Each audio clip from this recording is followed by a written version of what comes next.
We tried a new sound for the bass synth.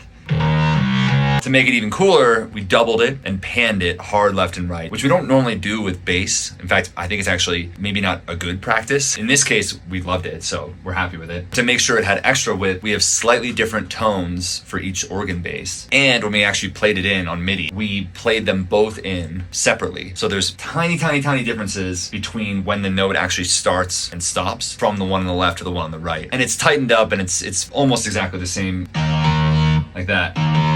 It's slightly off, and that gives them this huge width. The OCD side of me loves this because I can fit my single guitar right down the center.